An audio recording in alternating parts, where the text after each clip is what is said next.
Assalamualaikum warahmatullahi wabarakatuh. Bismillahirrahmanirrahim. Alhamdulillahi rabbil alamin. Wabihi nasta'inu ala umurid dunya waddin. Assalatu wassalamu ala ashrafil mursalin. Sayyidina wa maulana Muhammad. Wa ala alihi wa ashabihi ajma'in. Rabbi shrah li sadri wa yassir li amri wahlul 'uqdatam min lisani yafqahu qawli. Amma ba'd. Alhamdulillah, kembali lagi di dalam pembelajaran pendidikan agama Islam dan budi pekerti. Kali ini kita bertemu di pertemuan yang kedua, materi kelas 10 semester 1 tentang mujahadah an-nafas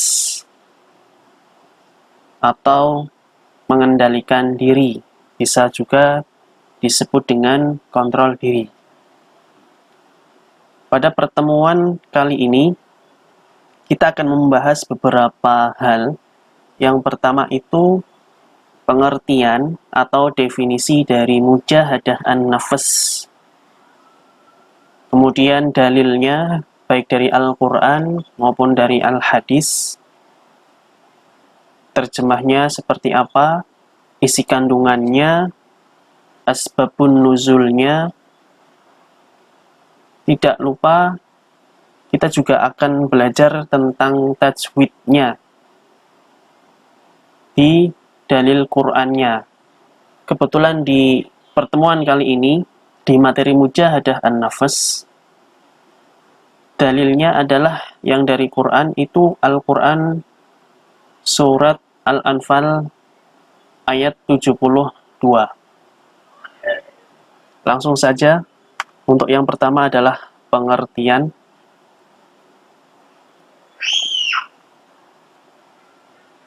Mujahadah an-nafas. Kita akan membahas tentang pengertian.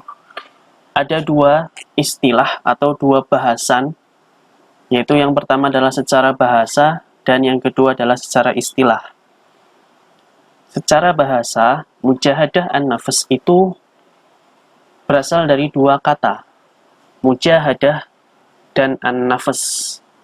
Mujahadah di sini artinya adalah bersungguh-sungguh. Kemudian an-nafas artinya jiwa, nafsu, atau diri.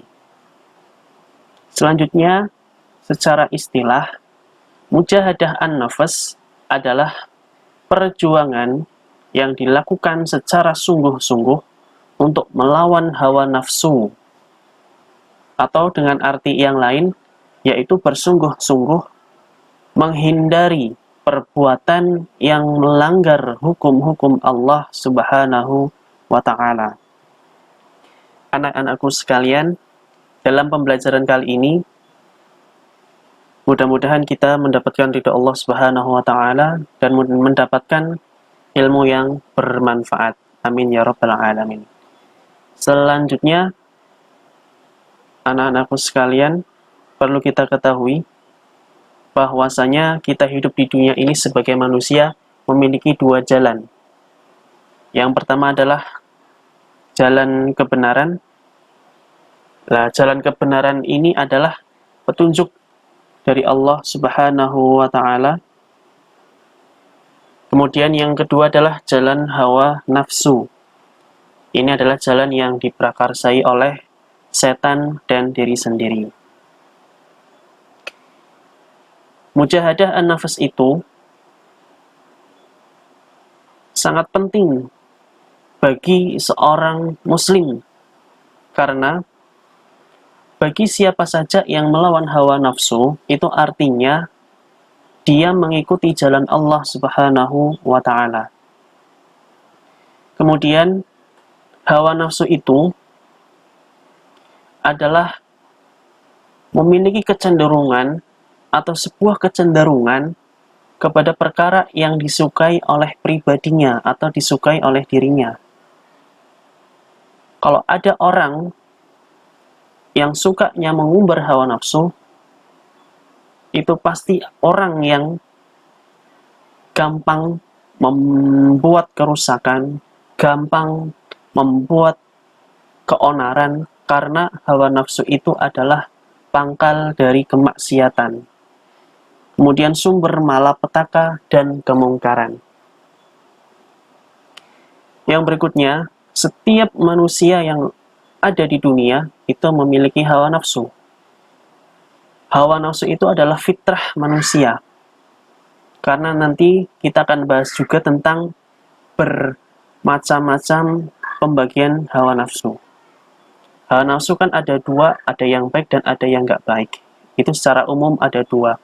Lah, maka dari itu, setiap manusia yang memiliki hawa nafsu, itu bukanlah untuk dimatikan, tapi bagaimana untuk mengendalikan hawa nafsu itu sendiri.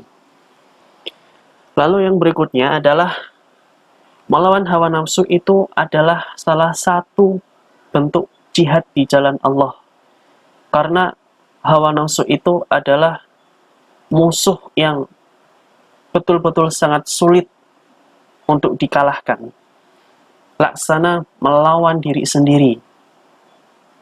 Tidak pernah berhenti sepanjang roh itu masih bersemayam di dalam tubuh. Jadi ketika kita masih hidup, mau nggak mau, kita betul-betul harus berjihad, harus bersungguh-sungguh untuk mengendalikan hawa nafsu ini, untuk mendorongnya menuju hawa nafsu yang baik. Kemudian nafsu itu tidak akan pernah kalah kalau kita ini tidak memiliki tekad atau azam yang kuat. Bahkan kalau kita lemah, kita suka dipermainkan, kita suka diperalat sesukanya oleh nafsu itu sendiri. Baik, anak-anakku sekalian, berikutnya adalah macam-macam hawa nafsu. Di dalam Al-Quran, nafsu itu dibagi 3, yaitu nafsu ammarah, kemudian ada nafsu lawamah, dan yang ketiga ada nafsu mutmainnah. Untuk yang pertama, nafsu ammarah, yaitu nafsu yang mendorong manusia kepada keburukan. Di dalam Al-Quran, itu di Quran surat Yusuf ayat 53 disebutkan, A'udzu billahi minasyaitonir rajim. Bismillahirrahmanirrahim. Wa ma ubarri'u nafsi innan nafsa la'ammaratun bis-su'i illa ma rahima rabbi. Inna rabbi ghafurur rahim. Artinya, dan aku tidak membebaskan diriku dari kesalahan, karena sesungguhnya nafsu itu selalu menyuruh kepada kejahatan, kecuali nafsu yang diberi rahmat oleh Tuhanku. Sesungguhnya Tuhanku Maha Pengampun lagi Maha Penyayang.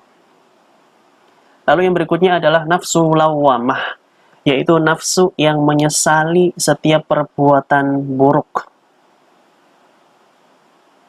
Quran surat Al-Qiyamah ayat 2 menyebutkan, Wala uqsimu bin nafsil lawamah, dan aku bersumpah dengan jiwa yang amat menyesali dirinya sendiri. Dan yang ketiga, nafsu mutmainnah. Dalam Quran surat Al-Fajr itu disebutkan, nafsu mutmainnah adalah nafsu yang tenang. Ya ayyatuhan nafsul mutmainnah, irji'i ila rabbiki radiyatan mardiyah. Hai jiwa yang tenang, kembalilah kepada Tuhanmu dengan hati yang puas lagi diridhoinya. Yang selanjutnya adalah seorang tokoh besar yang bernama Imam Al-Ghazali. Itu membagi nafsu menjadi 4 macam. Yang pertama, keserakahan terhadap harta benda. Yang kedua adalah nafsu amarah yang akan membutakan hati. Yang ketiga adalah kesenangan duniawi yang mendorong nafsu. Keempat, nafsu syahwat, yaitu gila harta, pasangan, dan tahta.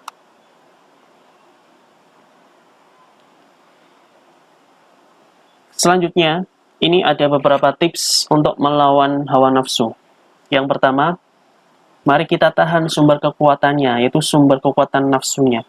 Jangan sampai nafsu itu melonjak, jangan sampai kita itu kalah dengan nafsu.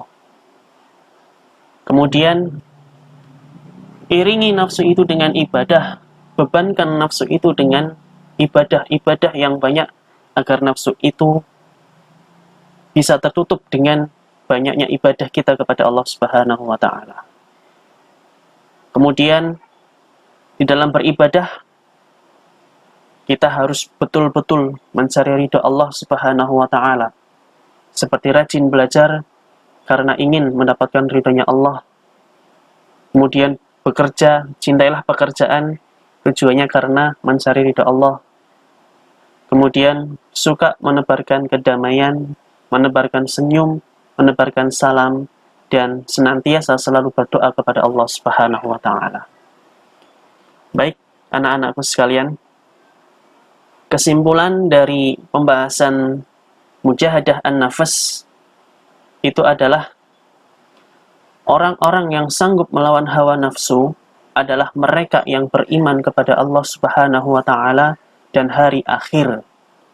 Sahabat Nabi Shallallahu Alaihi Wasallam Abdullah ibnu Abbas berkata, orang-orang yang bermujahadah atau bersungguh-sungguh untuk melakukan ketaatan, maka Allah Subhanahu wa Ta'ala akan menunjukkan kepada mereka jalan pahala dan keagungan rahmat-Nya.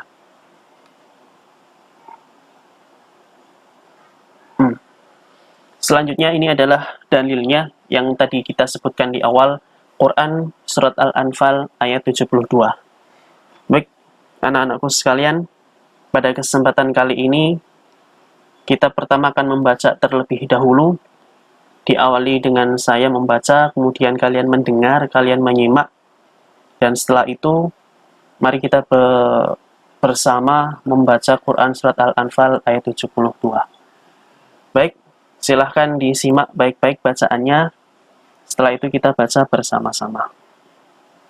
Bismillahirrahmanirrahim.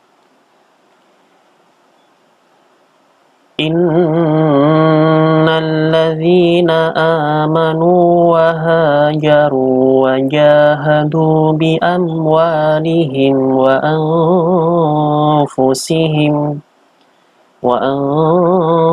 anfusihim fi sabilillahi walladzina awaw wa nasaru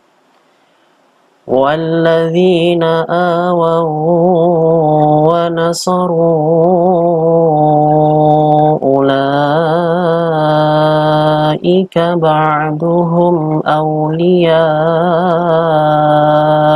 ba'd وَالَّذِينَ آمَنُوا وَلَمْ يُهَاجِرُوا مَا لَكُمْ مِنْ وَلَايَتِهِمْ مِنْ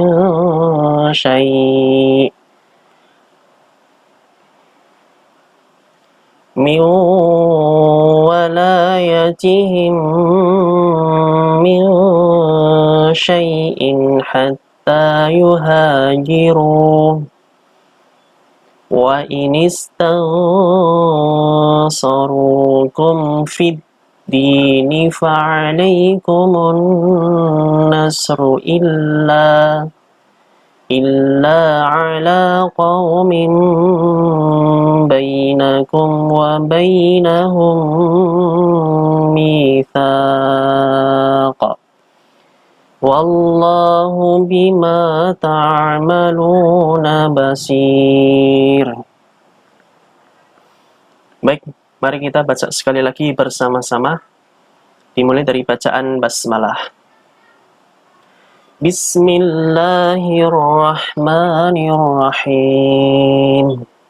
Innalladzina amanu wa hajaru wa jahadu bi amwalihim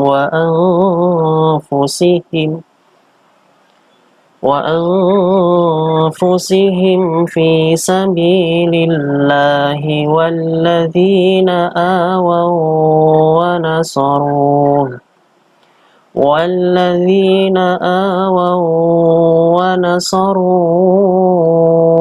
أولئك بعضهم أولياء بعض والذين آمنوا ولم يهاجروا ما لكم من ولايتهم من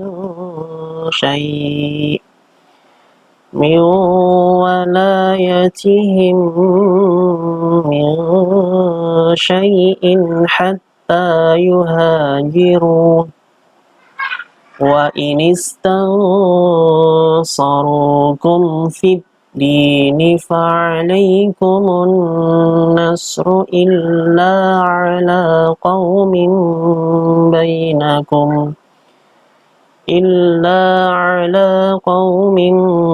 بينكم وبينهم ميثاق والله بما تعملون بصير. Sadaqallahul azim. Baik, mudah-mudahan kita mendapatkan berkahnya Al-Quran dan mendapatkan syafaat Quran di hari akhir nanti. Selanjutnya adalah kita mengkaji tentang hukum bacaan atau ilmu tajwidnya. Kita pertama coba kita perhatikan kalimat yang pertama. Inna adalah bacaan gunnah. Dibaca dengan dengung 3 harokat panjangnya. Seperti inna. Ini adalah bacaan gunnah. Lalu yang berikutnya adalah alladzina. Ini adalah bacaan mad tabi'i atau mad asli. Panjang bacaannya adalah 2 harokat. Dikatakan mad tabi'i ini karena ada huruf dzal yang berharokat kasroh bertemu dengan mad tabi'i yaitu ya. Nah, mad tabi'i itu ada 3 huruf, alif, waw, dan ya. Nah, di sini adalah ya. Ada huruf dzal kasroh bertemu dengan ya, ini dibaca panjang 2 harokat atau dibaca mad tabi'i. Alladzina. Lalu yang berikutnya adalah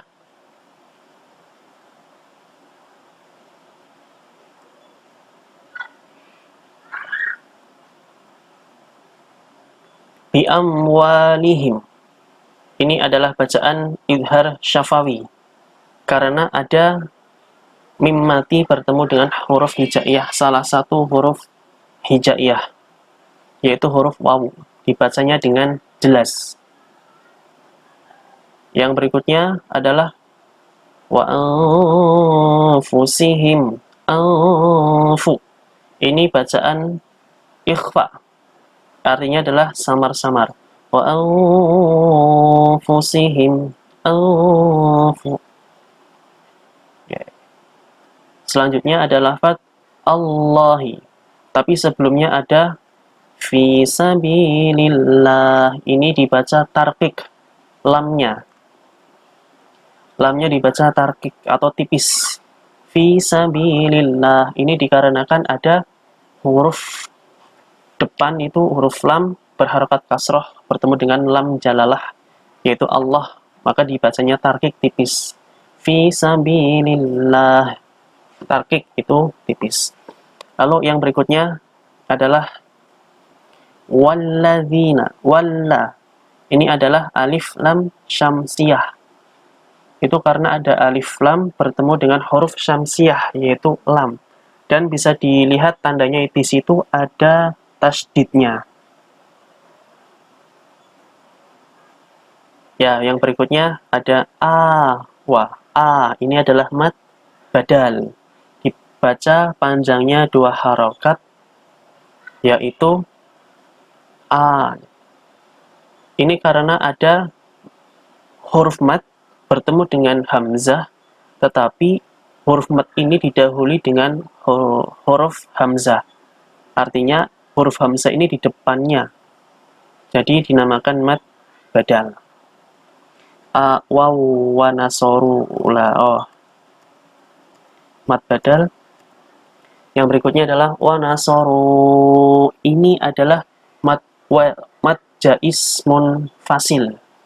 Artinya adalah ada mat tabi'i bertemu dengan hamzah di lain kata. Ini mat tabi'i waw sukun bertemu dengan hamzah di lain kata. Namanya mat jaismun fasil. Dibacanya panjang 2 harokat, 4 harokat atau 5 harokat. Wa nasaru, wa nasaru, wa nasaru. Yang berikutnya adalah ulai. Nah, ini namanya mad wajib muttasil. Mad wajib muttasil. Ini sebabnya adalah ada mad tabi'i bertemu dengan hamzah di satu kata. Jadi dibacanya panjang 4 atau 5 harokat. Namanya mad wajib muttasil. Ulaika.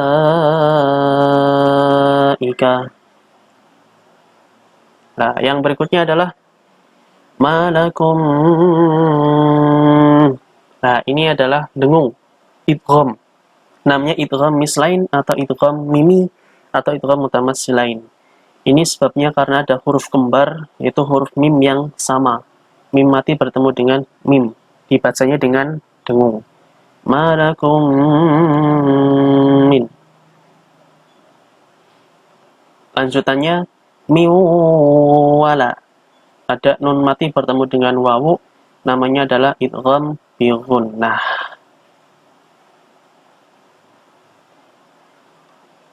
Selanjutnya min syai'in. Syai'in.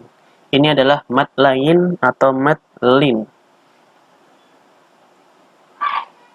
Dibacanya 2 harokat. Syai'in. Kemudian syai'in hatta, ada tanwin bertemu dengan ha. Ini namanya idhar, bacaan idhar atau jelas. Lihat lingkaran lagi.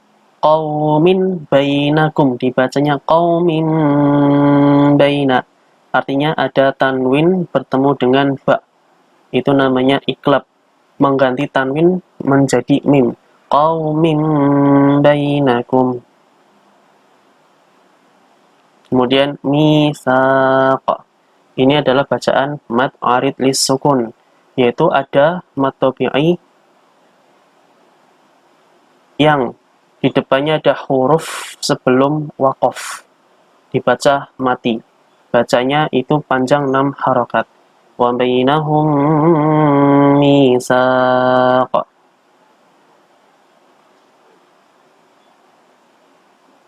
Misaq.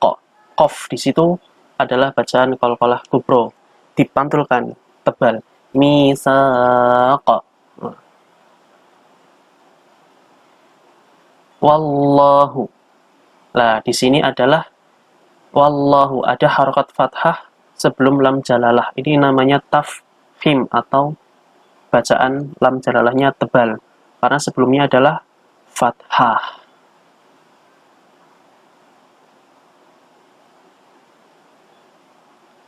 Baik, lanjut lagi. Sekarang adalah kita akan membahas tentang makna kata atau mufradatnya.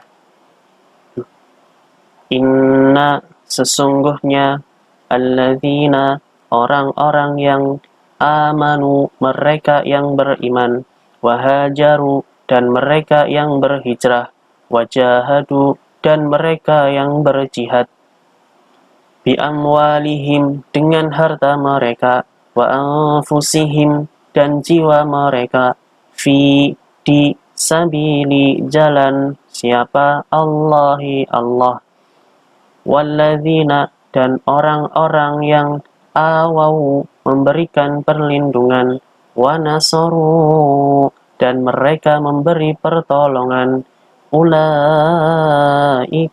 mereka itulah ba'duhum sebagian dari mereka, auliya'u menjadi pelindung, ba'din sebagian yang lain. Walladzina dan orang-orang amanu yang beriman, walam dan tidak yuhajiru mereka berhijrah, ma tidak ada lakum bagi kalian min dari walayatihim memberi pertolongan mereka min dari syai'in sesuatu hatta sehingga yuhajiru mereka berhijrah, wa in dan jika istansarukum mereka minta pertolongan kepadamu fi dalam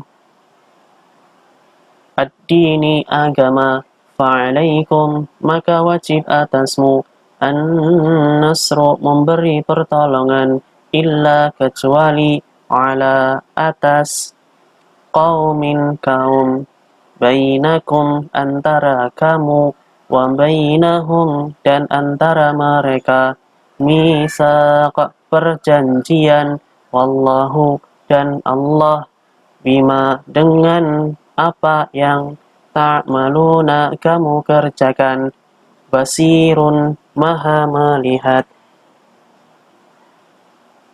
Kemudian jika disambung terjemah ayatnya adalah sesungguhnya orang-orang yang beriman dan berhijrah serta berjihad dengan harta dan jiwanya pada jalan Allah dan orang-orang Ansor yang memberikan tempat kediaman dan memberi pertolongan kepada muhajirin, mereka itu satu sama lain saling melindungi.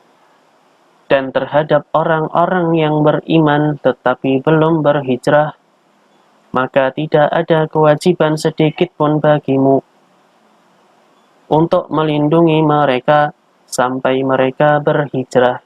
Tetapi jika mereka meminta pertolongan kepadamu dalam urusan pembelaan agama, maka kamu wajib memberikan pertolongan, kecuali terhadap kaum yang telah terikat perjanjian antara kamu dengan mereka, dan Allah Maha melihat apa yang kamu kerjakan. Quran Surat Al-Anfal ayat 72.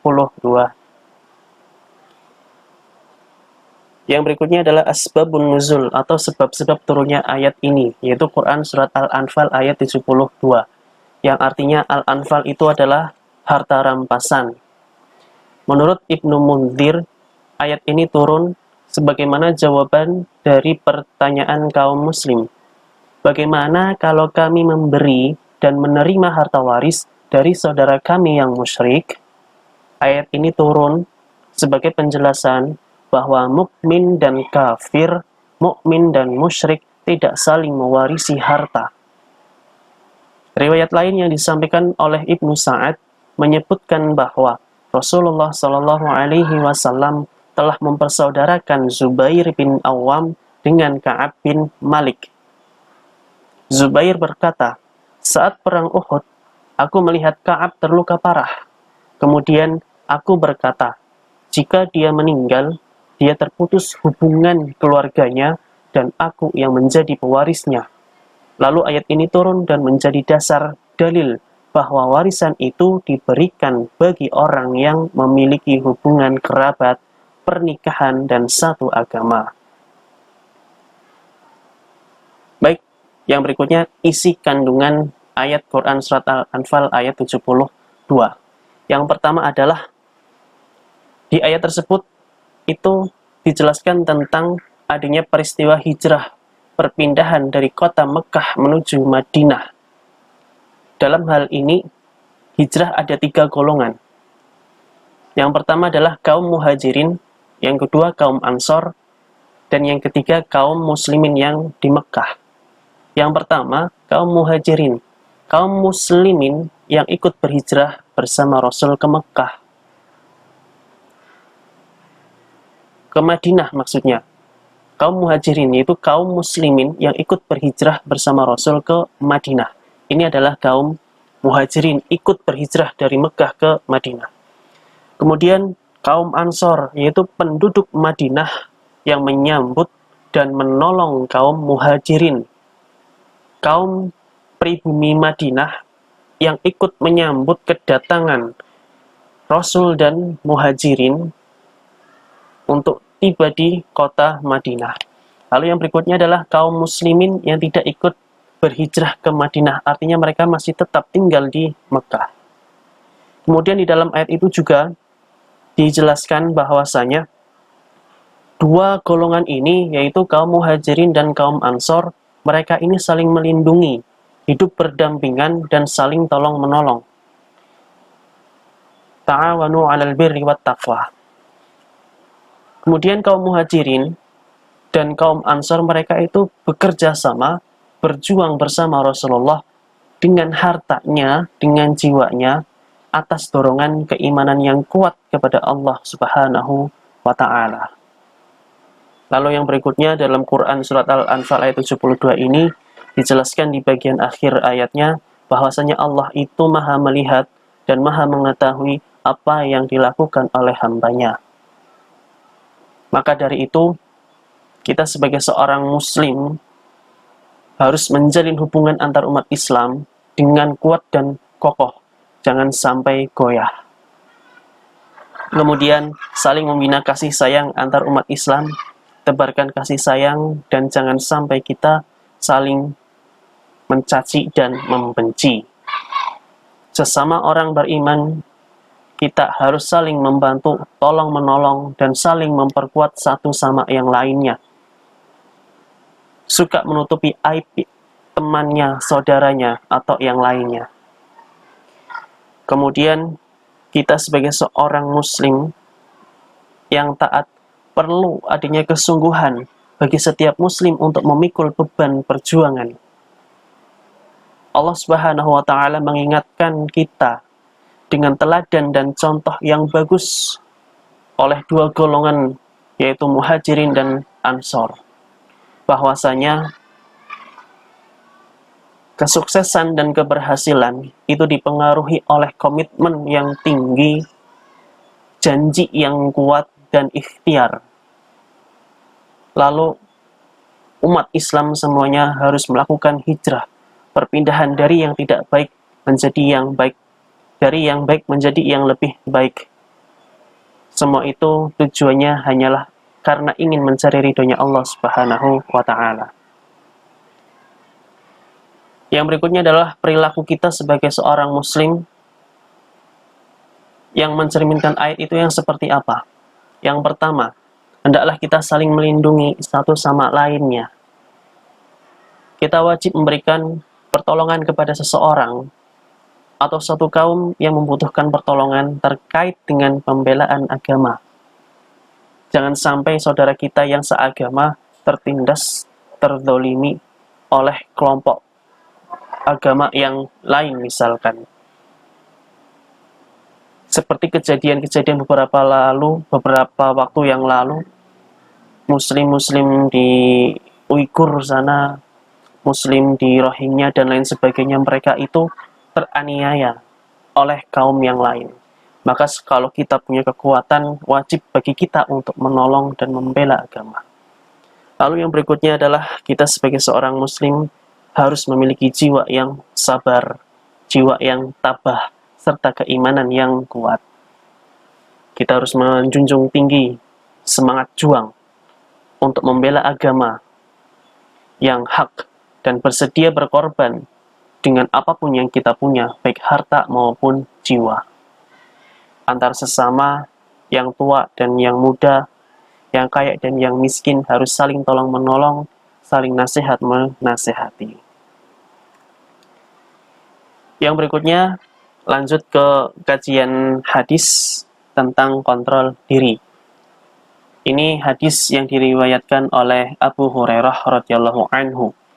an Abi Hurairah radhiyallahu anhu 'anin Nabiy sallallahu alaihi wasallam qala laisa syadidu bisur'ah innamas syadid alladhi yamliku nafsahu 'indal ghadab. Rawahul Bukhari wa Muslim. Kita artikan berkata an Abi Hurairah, dari Abi Hurairah radhiyallahu anhu, anin nabiyyi, dari Nabi sallallahu alaihi wasallam, qala, bersabda Rasulullah, laisa, bukan, asyadidu, orang yang kuat, bisur'ati, itu yang pandai atau menang berkelahi atau bergulat. Innama, tetapi sesungguhnya, asyadidu, orang yang kuat, alladzi, adalah orang yang yamliku, mampu menguasai, nafsahu, nafsunya, ainda, ketika, al-ghadabi, ia marah. Rawahu, riwayat al-Bukhari, Bukhari, wa Muslim, dan Muslim. Kalau dirangkai adalah dari Abu Hurairah radhiyallahu anhu, Rasulullah sallallahu alaihi wasallam bersabda, orang yang kuat bukanlah orang yang bisa menang saat bertarung, tetapi orang kuat itu adalah orang yang mampu mengendalikan hawa nafsunya ketika ia marah. Hadis riwayat Bukhari dan Muslim. Kandungan hadisnya adalah bahwasanya di dalam hadis tersebut menggambarkan bahwasanya orang yang kuat itu bukanlah mereka yang selalu menang saat bertarung, saat berkelahi, saat bergulat. Tetapi orang yang kuat itu adalah orang yang mampu menahan hawa nafsunya, menahan keinginan dirinya, menahan amarahnya, menahan marahnya. Itulah orang yang kuat. Kemudian kontrol diri itu penting, mawas diri itu penting ketika meniti kehidupan di dunia ini. Kita sadari bahwa banyak godaan dan rintangan yang mengelilingi hidup keseharian kita. Apalagi bagi yang hidup di kota-kota besar, yang sering berhimpitan dengan banyak kepentingan yang berbeda-beda. Kemenangan dan keberhasilan hanya dapat diraih oleh orang-orang yang mampu mengendalikan dirinya, meredam hawa nafsunya saat marah, dan selalu meningkatkan kesabaran saat ditimpa musibah, masalah, dan duka nestapa. Sekian pemaparan penjelasan materi tentang mujahadah an-nafs atau kontrol diri. Mudah-mudahan bermanfaat. Ambil hikmahnya, ambil ilmunya. Yang baik datangnya dari Allah Subhanahu wa taala, yang buruk datangnya dari saya pribadi selaku manusia yang banyak salah dan lupa. Mohon maaf. Wal afu minkum. Wassalamualaikum warahmatullahi wabarakatuh.